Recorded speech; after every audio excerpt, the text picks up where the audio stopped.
So Good. Well, we are going to be getting started and thanking folks, first of all, for signing in to Word on the Street Live, which we are now officially christening the broadcast and the program as from here on in. And we will be making these broadcasts available on a whole range of platforms. You can find us on Spotify and Apple Podcasts. They'll be available on Substack and YouTube, a whole multi-platform, multimedia operation now that you and I are running, Elon.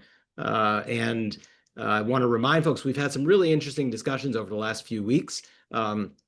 We have had a lot of focus on the New York City mayoral race, and we had a great panel with a couple, I think it was three New York City mayoral candidate supporters, three women who are active in New York politics, all Jewish, all supporting different candidates, all with different perspectives on Zohran Mamdani. And then we had Brad Lander last week. So those two are available on the Word on the Street homepage on Substack, but also on YouTube and other channels.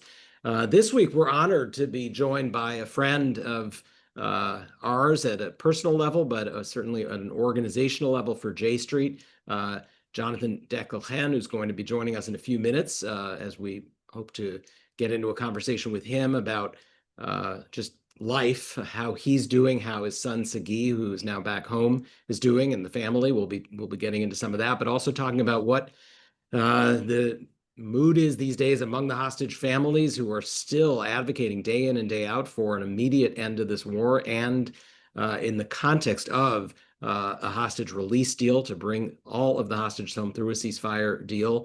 So we'll be talking to Jonathan soon. And Elon, big news. I mean, it's just like nonstop news, of course. We have seen real shifts in the Israeli political landscape in just the last 24, 48 hours. Fill folks in. What are we seeing? What are we hearing?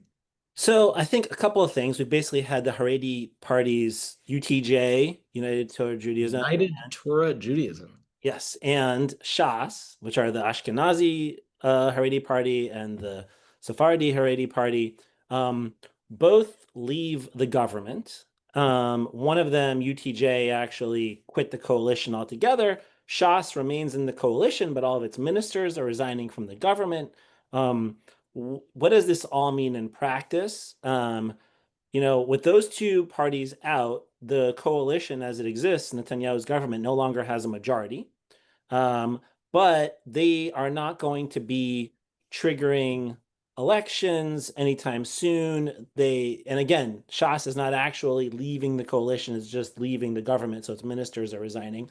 But I think what it probably means, and what most experts think it means, is that the Knesset goes into recess in about a week, July 28th, technically, and then it's gone until mid-October, until after the Chagim. During that time period, the government will stay. It won't collapse. So people don't expect the government to collapse. They don't expect elections immediately. What we do expect is when the government comes back in October, sometime between October and March, you know, um, when the next budget is supposed to be due, the government will collapse. And then you'll have elections a few months after that. So it'll probably be the first half of this year. What it means in the immediate is it's becoming clearer and clearer that like we're coming to the end game of this government. And so, if Netanyahu thinks that, and this will lead into our conversation with Jonathan too, like if Netanyahu thinks, well, I'm going towards a general election now, and I need to get as many votes as possible, maybe it's finally time to do that hostage deal that ends the war. And that brings him over the edge to do that because that's a popular thing to do. And he can try to run on that. If he still thinks there's a chance to keep his coalition together and go for longer, then maybe he continues down his current pathway.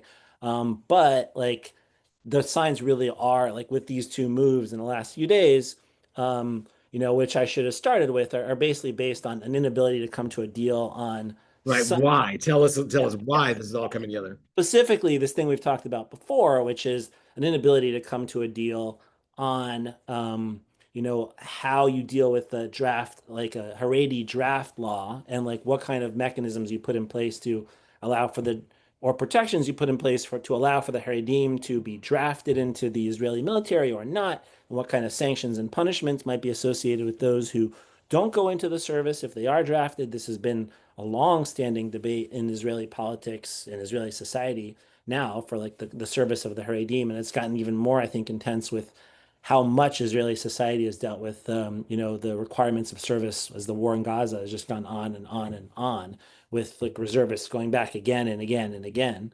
And so that's what's kind of triggered it, an inability to come to any kind of a deal there that works for the coalition. Um, I think what it means in practice, as I said, is like the writing is on the wall. We probably have a few more months, and then a few more months after that, from when an election is called to when it happens. But we're looking at sort of like end game on this coalition, which, knock on wood, incentivizes good behavior from Netanyahu, and positive steps on hostages and ending the war. But like, you never know. And another big political moment in Israel this week was the vote at the Knesset on the potential move to expel member of Knesset Ayman Odeh from the Hadash party. Uh, I don't know if folks know exactly what happened there. Maybe just fill us in quickly on that and whether this effort succeeded. What was at stake in this vote? Yeah, I mean, look, I think Ode had tweeted like a few months ago during after one of the hostage deals that it was good hostages were coming out and it was good Palestinian prisoners were coming out. I think for a lot of Israelis and especially Israeli Jews, Palestinian prisoners, the reality is some of the people who are coming out, are like really have no track record of violence and were just kind of swept up in things. Others like do have quite a violent track record, and I think there were, you know, Israelis who saw his tweet as kind of support for like some of these violent offenders, essentially terrorists. But I think it just would have set a terrible precedent given the fact that he was elected by Arabs, right, and by Palestinian, or Palestinian citizens of Israel, has and to have him ejected entirely by a Jewish majority would send a very profound and negative message. He's also somebody who's actually over the years like really preached a lot of, Jewish Arab coexistence. Somebody J Street has worked with in the past, and so, ultimately it's a very high bar. This vote to eject him, 90. Did not come anywhere close, ended up in the 70s. You did have some members of the opposition voting against. You also had a bunch of the Haredi Deem not voting at all because of this other challenge, because of this other disagreement over the draft bill. But the bottom line was the good news was only getting to, far short of 90. I mean, he's not going to run again, I don't think. Like, he's kind of nearing the end anyway, in terms of politically, but I just don't think it would have been a pretty terrible precedent. Absolutely awful. It You know, would have absolutely been like, horrible. yeah. Well, listen, you mentioned before the hostage release deal and the question of how the politics of the moment are going to affect whether or not we can get to yes. And that brings us to our guest for today. And I'm really honored to introduce in and invite him to join us in the conversation, Jonathan Dekel-Chen. I'm sure that many of the people tuning in at this point know Jonathan from his role over the last few years, an unintended role and one never ever would want to have to become a public name and a figure as the father of one of the hostages who was released in March, Sagi, and a resident of kibbutz near Oz, one of the communities that was devastated on October 7th. Jonathan is a professor at Hebrew University. He is born and raised in the U.S., made Aliyah to Israel, I think it was in 1981, and is someone who has engaged a lot with us, both Elon and myself personally, over these last 2 years. And we're just really, A, first of all, thank you for being here. B, continue to be just so pleased that Sagi is home. And welcome to Word on the Street Live. And Jonathan, I'd love you to just share with folks, how are you? How is Sagi? How have these last 3, 4 months been? Well, thank you, first of all, Jeremy and Elon, for inviting me. For me and for my family, the world began to turn again on February 15th, when we saw Sagi emerge from the Hamas van that he and two other hostages were brought into the sort of the place of the Hamas ceremony in Khan Yunis. We saw him, and then a number of hours later, we were actually able to meet him and more importantly, hold him in our arms. And, all of a sudden, after nearly 500 days of our living hell and multiplied endless times what he went through, there was oxygen in the air again and light in the sky. And it's just been the joy of my life to see Sagi reunite with his family, meet his youngest daughter, of course, who was born 2 months after he was taken hostage after the massacre on Nir Oz, to meet her for the first time and to reunite with his two somewhat older daughters and his wife, who was a true lion in fighting inside of Israel for his release. He's doing about as well as one could expect for someone who lived, who miraculously survived October 7th and what happened on Nir Oz and the subsequent 498 days of indescribable suffering. And he's devouring life. And that's, as a dad, as a person, that's kind of all I need to see. In parallel, and we might talk about this some more, of course, as a member of Nir Oz, our story is still far from over. As an extended family of a kibbutz, as people who lived in the Gaza envelope, and as former, well, perhaps still current peaceniks trying to figure out what's next. Yeah, as parents, I mean, Elon has two kids, I have two kids. I mean, it's impossible to even imagine. I'm sure everybody who's listening just can deeply, deeply relate in our heart and soul. And I'm so glad for you. Our heart just breaks for all those who have not had that moment and have not been able to reunite, who lost their family members or who are still, working to get folks out. It's amazing that that is still the case in July of 2025. It's beyond belief. Tell us a bit about your granddaughter. Well, Shachar Mazal is now heading towards being 2 years old. She's about a year and a half old now. She is a miracle child. The fact that she said, while being in her mom's belly at 7 months of pregnancy, she and her two sisters survived the raging battle in Nir Oz, huddled inside of a bomb shelter, while explosions and automatic gunfire were all around them, not knowing if Sagi had survived, if he was still alive. She has been a miracle since the moment we all set eyes on her. But in her name, there's also a great deal of meaning. Um, Mazal was her belly name. My family has this strange habit of giving belly names to all of my now 13 grandchildren, and Oh my, perhaps more to come. 13. That's amazing. Wow. Yeah, 13 grandchildren. So her belly name that Sagi gave her was a Mazal. So that had to be continued somehow or another. Shachar, which of course means dawn, in the dawn of a new day, is on the one hand really hopeful, and that Avital on her own, of course, gave her that name. But it's also part of our personal and communal tragedy because Shachar was named in memory of a young girl, Shachar Kedem Simantov, who was part of a family. She was a twin with another brother. Her mom and dad and one of her grandmothers were all massacred on Nir Oz on October 7th. That family were deep friends of ours for 3 generations.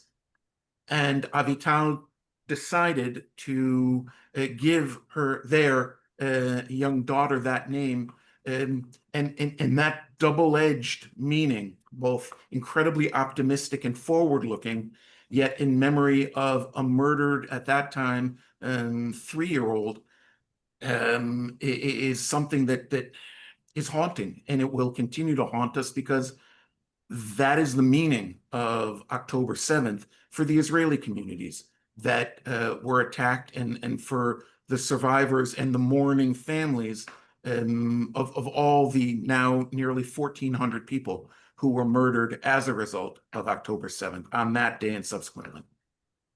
Yeah, and Jonathan, you talked about, I mean, like basically this role that you were, and you and I have talked about this, like we've met, when you were meetings with Vice President Harris, meetings with Tim Walz. These were not meetings you were expecting to do. This is not like the world that you were, you like as Jeremy said, like nobody wishes to be in that world, but also you found yourself in this crazy place of like having to advocate, and I think advocating from a unique position, especially as an American too. Um, can you tell us a little bit about what that has been, that campaign to, and how you're still working through that, and maybe things you've learned about advocacy, like what Well, makes sense and doesn't, what has worked in you this know, world? Well, it's the job that no parent wants, to have to advocate for a child who is a hostage, not knowing for most of the time if they were still alive, because there was zero communication, of course, during the entire time of his captivity. Um, in my particular case, I'll get to the American part in a moment. In my particular case, October 7th brought a merging between my personal world as a lifelong kibbutznik, proud father and grandfather, and my professional, for the last 20 years, my professional landscape. For the last 15 years or so, I had been developing this field of research around informal diplomacy and transnational advocacy in the Jewish world, in the modern Jewish world, but not just. And on October 6th, I was in the midst of writing a book that greatly dealt with those themes, and how they played out over time in many different episodes over the last 170 years or so in the Jewish world. So in trying to aggregate what are good practices that work and other things that have been tried that didn't work. So I came to October 8th with a kind of toolbox that I was able to put into motion, along with a group of dual U.S. Israeli citizens, parents, brothers, children of U.S. Citizens who were being held captive. That number changed over time, of course, as some were murdered and rescued, brought home, and others released, thankfully, while still alive. Um, in terms of unique position, I think, like many Israelis, and maybe not all, many Israelis, I understood from October 8th that the only way any of the hostages, any of them, were going to be coming home alive, and perhaps even those who we knew already had been murdered, the only way any of them were coming home, certainly in numbers, would be by way of the Oval Office and perhaps Capitol Hill. Knowing the Israeli government that we had in place and the enormity of the trauma in Israel as a result of October 7th, it was clear that this government, the current government, was never going to agree on its own to any kind of negotiated settlement with Hamas, with mediation or by any other means, and that as a sort of, until recently, kind of lifelong soldier, I knew in advance that there was no way that the IDF, whatever its excellence, was going to be able to rescue large numbers of hostages from underground. There simply is no way to do that. That was true on October 7th, and it's still true today, to rescue living hostages from a tunnel network. And so, by virtue of being a US citizen as well, and having this background, until then theoretical, really more than anything, or scholarly background, I started working with these other families and with the Hostage Families Forum, and that formed very quickly on October 8th, as a totally ground up organization, working with the main office in Tel Aviv, but also with their representatives in DC and in New York, and with the American Jewish Committee that was critical in getting us entry, especially to Capitol Hill, and also with a PR firm in DC. I mean, our approach was pretty sophisticated from the beginning, with the understanding, I think all of us, certainly the US citizens, that, as I said before, the only way anyone was getting out alive was with forceful, if not brutal, intervention from the White House. And there's plenty of proof of concept that we were right during the Biden administration that you were part of, and since January with the Trump administration. Yeah, and Jonathan, can you talk a little bit more about what is, I mean, obviously Sagi is home, but we still have hostages, a lot of hostages, more than 50 left in Gaza, and you also are dealing with, look, a community that you were part of that has been entirely devastated. Can you talk a little bit more about what you're still doing to advocate, both for the hostages and for the, you know, um, citizens of Nir Oz? Mhm. Well, it's important to of course point out that there's still 50 hostages, Israeli hostages, being held. The assumption is that somewhere around 20 of them might still be alive, but there's no guarantee of that. Of those 52 are US citizens. By the way, there's citizens of many other countries among the 50. That's often forgotten. Dual citizens, and there's a Thai worker, and I think also another foreign student. And of the 50, 9 are from my kibbutz. We are hoping that 4 of them are still alive. We know that 5 of them were murdered either on October 7th or subsequently by their Hamas captors or by Israeli friendly fire, mistaken fire. Once Sagi came home, it was clear to me from the get-go that if we were able to bring him home, that I would continue on as a kind of moral obligation and national obligation to continue working as much as I can to get everyone home. And of course, my eyes are particularly on, we'll call them the Nir Oz 9, because they're simply members of my extended family. These are people that I've worked with and that I helped grow. They were, childhood friends, lifelong friends of my own kids. I've known their parents for 45 years. So that includes continuing contact with Trump administration officials. Of course, less frequency. Being a former hostage parent means something in terms of their availability and sort of my degree of nerve of turning to them, but also in terms of strategizing with the hostage family forum in terms of how should we continue to work in an increasingly difficult atmosphere for getting the hostages home. And writing, I continue to write, op-eds and other pieces, mostly for the U.S. press, and interview on both Israeli and foreign media platforms, be it the BBC or occasionally still in the U.S. and in Israel, to keep awareness. You would think that in Israel it's sort of top of the agenda still. Well, it's not. The Netanyahu government has done all that it can to sort of minimize awareness and the urgency around getting the hostages home. So that's an ongoing task to keep it in the headlines and not page 17 of the news, or minute 17, or if at all in the nightly news.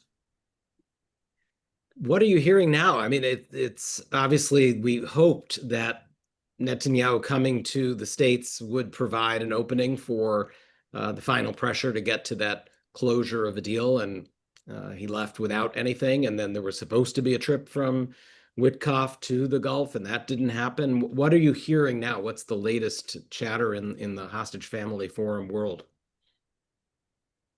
In a word, desperation. Because it's increasingly clear, there's never been a doubt, but it's increasingly clear that every day that goes by, the likelihood of being able to return living hostages or in condition uh, that they can be helped once they come home, both physically and spiritually. Um, Sort of grappling for new tactics. Um, it's kind of unimaginable. Sagi came home after 498 days. We're now over 640 days. And quite honestly, so it's about 140, 150 days since Sagi came home. Even I cannot imagine the suffering of those family members whose loved ones are still in captivity. I can't imagine it, especially because um, it would seem that the attention of the Trump administration is elsewhere on other things, both domestically and abroad. And nothing has changed. Nothing has changed in the approach of Netanyahu and his coalition partners. You were right. I was, of course, heard Elon's summary and analysis before. Yes, there are the ultra-Orthodox parties have left the government or left the coalition, but they were never the problem. They could have been the solution to the hostage issue had they been more forthright and quite honestly braver in terms of their positioning within the government to demand not just getting out of military service, but also the return of the hostages. They chose not to do that. But the problem remains, which is to not just the far right, the Smotriches of the world and the Ben-Gvirs of the world, but a substantial part of Netanyahu's Likud, who truly, whether it's some twisted ideology or just for political survival, have no real intention of getting the hostages home in the context of a negotiated agreement that would stop the warfare, which they see as key to their own political survival, in my opinion. We're chatting with Jonathan Dekel-Chen here on Word on the Street Live.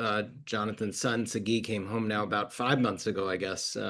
And we are discussing the status of the negotiations and the hope that there might still be a pathway to get to a ceasefire and hostage release deal. There was a recent article that was astounding in its depth and detail in the New York Times, Jonathan, that sort of walked through month by month by month this government, the Netanyahu government. It started before the war with some of the strategic miscalculations and I mean, I'm trying to be kind, perhaps I don't need to be, but miscalculation is probably too kind a word for what they did to empower Hamas, leading all the way through the night of October 6 into 7 and 7 into 8, and then the months and years now that have passed since. I'm sure most of the people watching this read that article. It was hard to get through because of the pain of reading these missed opportunities. I can't even imagine what it was like to read for you. I'm curious your reaction to it. Well, although I didn't, there was some, of course, excellent reporting done, investigative reporting, but barring the details, I'd been saying essentially the same thing in public in Israel and in the States and to administration officials since, at the very least, I'm going to say March or April of 2024, when it became obvious that the Netanyahu government and Netanyahu specifically were making choices about negotiation and the negotiation process, dispatching our negotiators or holding them back, giving them instructions which essentially emasculated their ability to get to yes on either side. That had become obvious by around March, April. So that would be 3 months or so after Israel and Hamas blew up that initial agreement that brought a little over 100 hostages home in late 2023. That intensified that feeling and my activism around it intensified through that spring of 2024 and into the summer. And in a meeting that we had the US citizens, and there were then, I believe, 8 US hostages still being held. And we had a number of meetings with President Biden over that time. And in late July of 2024, we were asked, or yeah, we were invited to participate in the White House in a meeting with President Biden and Prime Minister Netanyahu with his entourage. Some of the names would probably be known to your viewers. And at that meeting, we were all sitting around a table, sort of kind of as equals. And my question or my demand, one of them from Prime Minister Netanyahu, that he promise in front of the President of the United States to stop fabricating obstacles to completion of the negotiations, whatever they might be. And of course, at the time, he said yes, yes, yes, because he had to, given where he was sitting. And lo and behold, within weeks, he invented the Philadelphia corridor as an impenetrable obstacle to finalizing negotiations.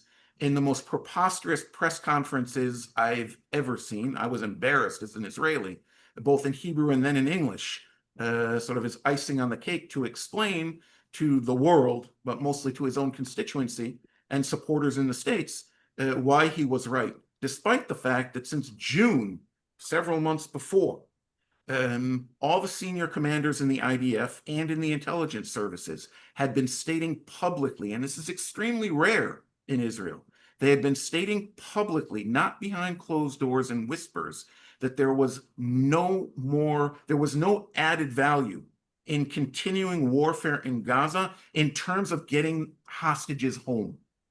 And yet, we continue to see for the next 6, 7 months delay, and this was conscious. There's no question.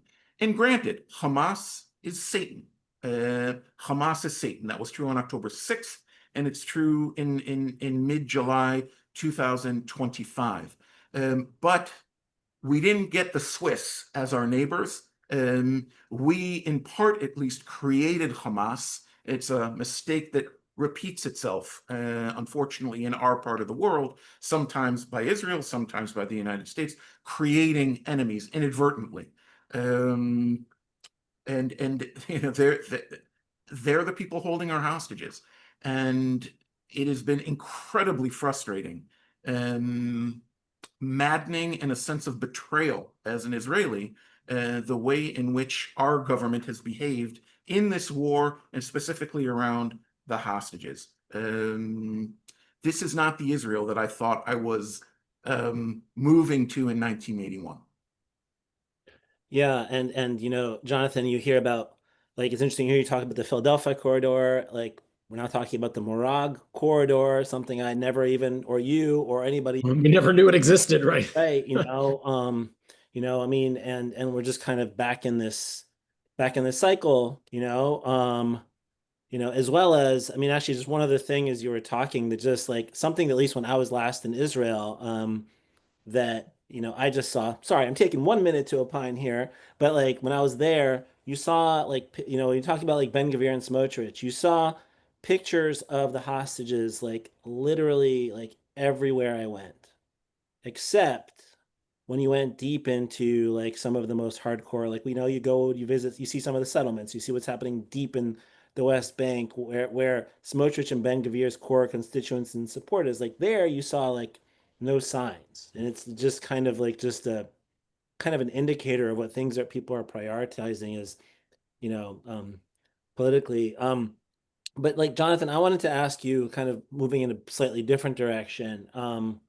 You know, um, we've talked about like you and frankly, this is true of so many of the communities that were impacted on October 7th, as you said, really were part of the peace camp, people who like moved down to the border to try to live in coexistence, provide, defense for Israel, but also, ultimately like saw a deal as the way out. How is, and people have very complex feelings in the aftermath of all this, obviously, about that. How do you see the way forward now? How has this impacted sort of your thoughts on your Palestinian Um, peers? Yeah.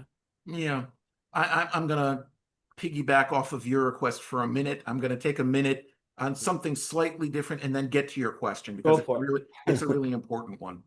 I think it's important, Dafka, for your listeners to know that as a hostage parent who comes clearly from the peace camp, clearly non-religious, one of the extraordinary surprises, and one of the most, I would say, spiritual of my experiences, and this is across the board in Israel. While it's true that the settler movement, we'll call it that, the far right of the settler movement is, they have their own ideas about what victory looks like. That being said, we have encountered and interacted with thousands of religious Israelis. Some of them more modern Orthodox, some of them less modern Orthodox, who have been incredibly supportive at a personal level. And while I'm not a praying man, it is important to know that that solidarity, and it was public and pronounced with the hostage families from much, not all, but much of the national religious community, was a source of strength for hostage families. Unexpected, but really blessed. And we shouldn't forget that, especially in terms of what Israel is going to look like the day after this nightmare is over. Is there a possibility of solidarity in Israel, or are we just doomed as a society as a result of, well, everything from in January 2023, the attempted judicial coup, um, and the hostage crisis in the war and so on? Back to your question. Um, it's traumatic, Elon, to be a lifelong peacenik. And again, as you noted, the kibbutzim, it's this strange combination of people dedicated to the security of the country. I mean, that is the kibbutz movement. It's integral from its birth, the kibbutz movement, and also this ethos of service to the state through army service and many other forms of service, but also the spearhead of the Israeli peace movement, and at least since the first Lebanon War, if not before. So that's the early 1980s. To see what happened, I personally wasn't present on Nir Oz on October 7th. I was in Baltimore attending a wedding on my way to a scholarly workshop. To know that in my home, in my community, there were a couple hundred heavily armed, murderous terrorists rampaging through my community, butchering, raping, taking hostages, that was bad enough. But what we also learned was that they were followed by perhaps as many as 1,500 looters, civilian looters, everything from grannies to little children, walking, biking, somehow going, and it's a very small distance. It's about a mile from the Gaza fence to my house, what was my house in the kibbutz. And they came to loot everything they could get their hands on and could be transported, and everything else, and to take some hostages where they could. That was crushing to me. And it's still, I don't have for my own self an answer to how to overcome that trauma. Because it's one thing, look, I was a soldier for most of my life. I know what it means to battle Israel's enemies, both in theory, but also in practice. So the fact that there are hundreds, maybe thousands of Nukhba commandos, murderous commandos, that is not surprising. And their intent, their ability to get to Nir Oz, that's just as much our fault in terms of the colossal failure of the IDF and the security services as it is their fault for just being like this. But my belief had always been that your average citizen of Gaza or Nablus or Bethlehem, they wanted the same things that we wanted. and wanted to live the same way that we wanted to live. And it was a crisis of leadership on both sides that kept peace from blooming. The events of October 7th, and again, the full-scale looting by unarmed civilians, has really been tough to overcome for me. I don't know what the future holds in that way. And of course, what is it now? 19 months of slaughter in the Gaza Strip, of course, almost belies any future of coexistence because of the hatred that's being sown there daily amongst Palestinian refugees in Gaza. The only way that occurs to me is somehow from below, because from above, neither from Israelis of all parties or the absence of any legitimate, effective Palestinian leadership. At this point, the only solutions are going to come from below. I don't know if it will happen in my lifetime. I want to be optimistic about my grandchildren's lifetime because there has to be something better than that. Neighbors butchering each other when opportunity presents itself. But it's going to take a while until I can recover personally from the very deeply personal effects of October 7th. Well, I think that all of us can relate to that at a human level. It is just simply impossible to imagine going through what you went through, what your family went through, what your community went through without having those reactions, thoughts, and emotions coursing through you. I mean, that is the natural human reaction. I think the sad thing, for all of us who want a better future for our grandchildren, is as you said, that the natural reaction on the other side is also going to be one of impossibility of imagining, how do we get beyond this given what has happened over there? And, there is going to be such an important role for the rest of the world. We at J Street really see the neighboring Arab countries as critical players, that this is to have a bilateral discussion between Palestinians and Israelis right now about this kind of thing it really is hard to fathom. But I know that there are neighbors, I know that there are countries that absolutely want to play a productive role. We know that there are neighbors in countries that don't want to play a productive role. We have a clear enough picture of, who those people are and what they're doing. But there's a lot that want to find a way forward. And so I think, where we're putting a lot of our stock and a lot of our hope is in a regional approach that brings in some of the better players in the region. And so hopefully that can help to heal. We have to get to the end of this, though. The nightmare only begins when we can wake up. The nightmare only ends when we can wake up, and then we can begin to think about what do you do the day after, and we're not there yet. And that too is unfathomable. So, Jonathan, on behalf of Elon and myself and J Street and all of those who are watching, thank you for sharing yourself. Thank you for sharing your emotions and thoughts. Thank you for all you're doing for those from your community, the Near Oz 9. Elon and I will be back in a couple of weeks in Israel. We're going to be visiting the area. We will, continue to shine the spotlight and the importance of this being at the forefront of everybody's thoughts and all of our efforts. So thank you for joining us, and thank you for your work and everything that you do on behalf of the people that you care so deeply about. Thank you very much for having me and to continue shining that spotlight, because that's the only way they're coming home, any of the 50. And Elon and I are going to stay on for a few minutes. We've got a few other topics we're going to cover. We appreciate your joining us. You should feel free to sign off or, turn off the camera, listen, whatever's best for you. But thank you again. Yeah, and thank you, Jonathan. Really great to talk to you and see you again. Thank you. Be well. Right. You too. So powerful. I mean, it's just impossible, Elon. Every time I talk to somebody with a direct family connection, and you're a parent, all of us, to think about the pain and the suffering of your child being in those kinds of conditions for that long, and they continue. It's not 19 months.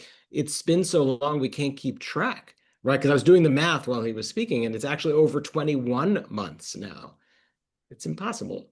Yeah, I mean it's been 6 months since we had the last ceasefire. That's the last ceasefire. Feels like it was just yesterday. But it's been like 6 more months of suffering for Israelis, for the hostage families, 6 more months of suffering for Palestinians, and for everybody who's suffering in Gaza. I guess it's 6 months since the ceasefire started. I should say 4 months since it's broke. But yeah, it just time keeps zooming by. If you had told me like if you had told me on October 8th when I was sitting at the White House that like we'd still be dealing with this now, I would have told um, yeah, it's not what I would have maybe it's what I would have expected. I don't know what I would have expected, but it is still horrifying, you know. I mean, it's so hard, when I think back to early 2024, Hmm. and we would try to think about it, and we used to have these discussions when you were in your pre-campaign job about quote unquote the day after. And Hmm. the general, assumption was that there was just no way with this government under Netanyahu that there could be a credible discussion about what actually is going to come after. And we'd say, but it's 2.5 years until the elections. And how are we going to get through it? And here we are just slogging through day after day and month after month. And every day the hostages are suffering in the tunnels, and the people of Gaza are getting continue to get bombed and killed and shot at food distribution sites. It's just it just has to end, and there's not the leadership to make it end. Yeah, no, and if like you and I have talked about this before, like for me as somebody who from the beginning was working on a lot of those day after plans, and some of that was in the New York Times story. Right? Like I concluded, I was like, this is the way. This is the way that we actually like defeat Hamas and get rid of them. Um, you have to have a Palestinian replacement. You have to have a day after. And then for me, it became apparent even by like late November, early January, or early December of 23 that like this Israeli government was never going to do that. And so why are we continue why are we supporting why are they continuing why are we supporting like it just doesn't make any sense. Like it's not going to lead anywhere good. It needs to just end, and we need to get the hostages out, end the war, try to pivot, use the like you talk about 23 state solution, like use that whole process. But no, and like but we frankly we made incremental progress but failed to ultimately do it in the Biden administration, and then the Trump administration has done the same thing. We're still stuck. But we should spend a few minutes um talking about other issues, Jeremy, before we Yeah. hop off. Yeah. Although we can get completely absorbed in this. You want to talk I mean obviously we got things going on in Syria. We've also had a situation in the West Bank. We can go in either direction like first. Yeah, Um the West Bank, it has also, again, this just not able to get through this month after month after month, but this whole 21 months, we have seen, uh, while we have all been focused on Gaza, which is so understandable, the situation on the West Bank has been absolutely awful and worse than anything we've seen in the 20 years since the Second Intifada. The count, as I understand it, there are hundreds of Palestinian civilians who have been killed, many of them children, on the West Bank. There have been tens of thousands of Palestinians who have been displaced from their homes. The land grabs have continued. The planning process for more settlements moves forward. I understand there's again another hearing now on E1, which is this really important settlement area just to the east of Jerusalem that many folks in our camp refer to as the fatal heart attack of the two-state solution. If that really gets built, there's no way to have a contiguous Palestinian state. So all of these things have been happening, but most significantly, just in the last week, we've seen another horrendous killing by settlers of a Palestinian. In this case, it happened to also be a Palestinian American, and in the most horrific of manner, with the settlers actually preventing ambulances from getting into the village where the Palestinian young man, I think he's 21, from Florida, where he was dying and couldn't get ambulance through because the settlers were preventing the security forces. So, Elon, the question is what can we do, right? What can the United States do? Uh, I know we're backing some legislation that we would like to see Congress pass. Maybe you can just comment a little bit about what that legislation is and what people can do. I think we're going to put a little action alert into the comments for people to take action. We'll send out a email that links to our petition as well. But tell folks what we're trying to push. Yeah. Yeah, and I should say that this young man's name was Saif Musalet, and he was from Tampa. And what we are trying to do, and we've been pushing on this for a while, but I think it's just this is a moment to really highlight it, is we have what's called the West Bank Violence Prevention Act, which is supported, it's in the House right now, so it was introduced by Jerry Nadler together with Ranking Member Himes and Adam Smith, who's a ranking member. They're the ranking members of the Intelligence and Armed Services Committees in the House. Um, and together, really what it does is it takes the sanctions that the Biden administration had previously imposed on violent settlers, sanctions that the Trump administration revoked at the start of its term, and reimposes them by a congressional action. And I think what's important about this is like you look at the members who are signing on to this.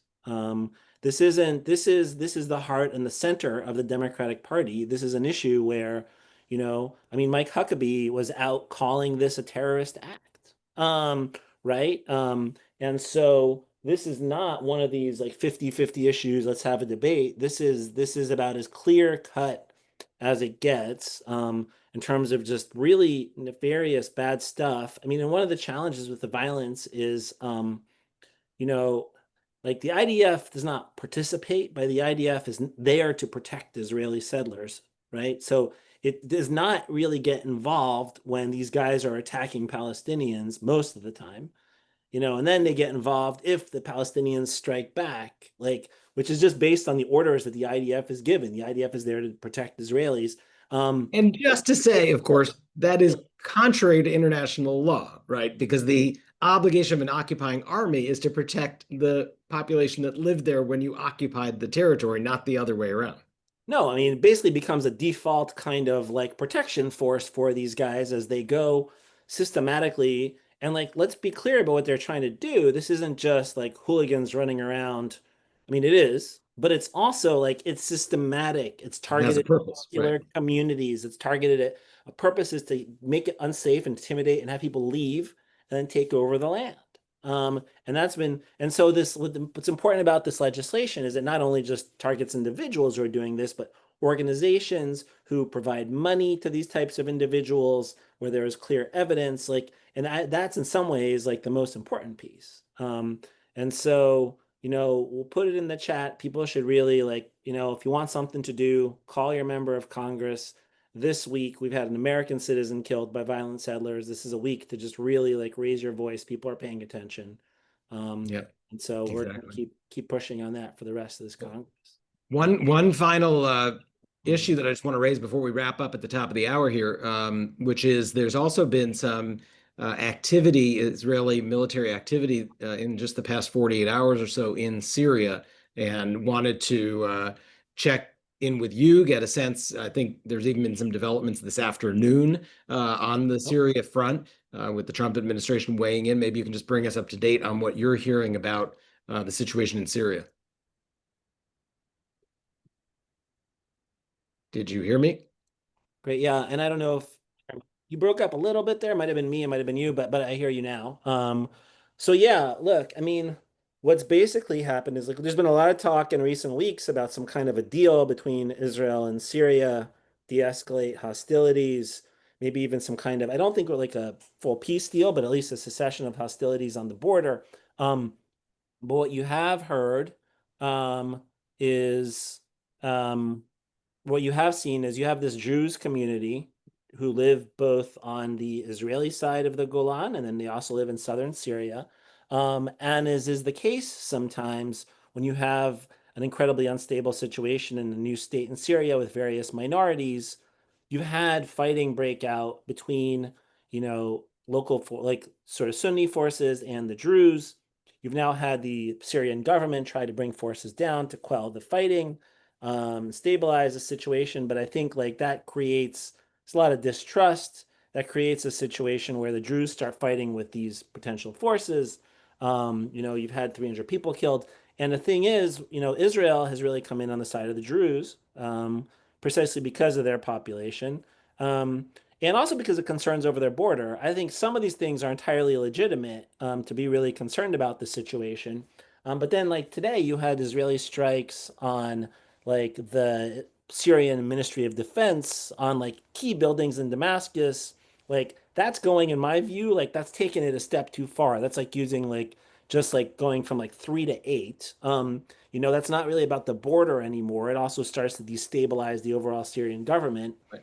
You've had the Trump administration come in now and is really calling for peace, um, and actually like using some strong words, like basically like telling the Israelis to calm So down. Elon is breaking up just a little bit. Did Yeah, you yeah. Can you hear me? you were breaking up just a little bit, and we're just saying, that the Trump administration did weigh in today, and and trying to basically de-escalate the situation and telling the Israelis to back off. I don't know if you can hear me now. Because I think basically what we had is like probably overreaction by the Israelis. And more broadly, look, this is something that's been going on in Syria since like 2011. It's been going on in the Middle East since the Arab Spring. You have instability, you have different like factions going at each other inside the country. And like the external actors have a can either try to restrain all the actors that are like that they have leverage with. In this case, if Israel could actually be restraining the Druze, and like we and the Turks could be restraining the Syrian government and trying to de-escalate, or they all jump in on each other's sides. And then you just take a small fight that's like internal and you turn it into a regional fight. And I really think like we're at a dangerous point now in Syria, and the wisdom is to try to de-escalate from all sides as opposed to like pouring in more military force. And so hopefully wiser heads prevail. I think this definitely requires a heavy dose of American diplomacy. I'm always skeptical, unfortunately, about the Trump administration's capacity to do such things. But like they don't seem to be interested in having this thing go out of control. So hopefully they're able to, we keep waiting for Donald Trump to employ all of his leverage on Bibi Netanyahu. Like I I don't see it, like it's time and again, Bibi is doing things that Trump doesn't necessarily agree with. This goes exactly against what Trump wants right now, but like, that's what we have to hope for and see. well, we're going to be having to leave it here, Elon, and say once again what a great conversation it was with Jonathan Dekel-Chen, and thank him for joining us here on Word on the Street Live. Next week, you are going to be on vacation, and big announcement, just letting everybody know that Peter Beinart is going to be joining me on Word on the Street Live. I'm really, really looking forward to having Peter on. He's written a wonderful book on the question of being Jewish in the wake of the destruction of Gaza, and really raises some moral questions that we all have to grapple with in the wake of this war. And he is such a thoughtful, real courageous guy. I don't agree with him on a lot of where he's ending up in his policy prescriptions, but I certainly respect his moral core and I respect his intellect, and it's going to be a great discussion. So look for a notice about that. We're here 4 p.m. Eastern every week on Wednesdays, and I'll then be gone. You'll be the following week, and we're going to get into this rhythm where we may be on the two of us. We'll have some guests. Really looking forward to livening it up. Yeah. Yeah. And as much as I would love to be here with you and Peter next week, I'll be like hiking out in the Pacific Northwest and enjoying some cooler weather and some adventure. So I'll probably like pass, but Getting out of I'll the watch the video. One of the beautiful getting things out about of Substack is you can watch a video later. Yeah, exactly. All right. So thank you again, Elon. Thank you to everybody for joining us. Thank you to Jonathan. Please share a link to this video with your friends and family. Pass it along. We're on all the different channels of YouTube and Spotify and all the conceivable ways that you can watch video and content these days. So thanks again, and we'll see you next week.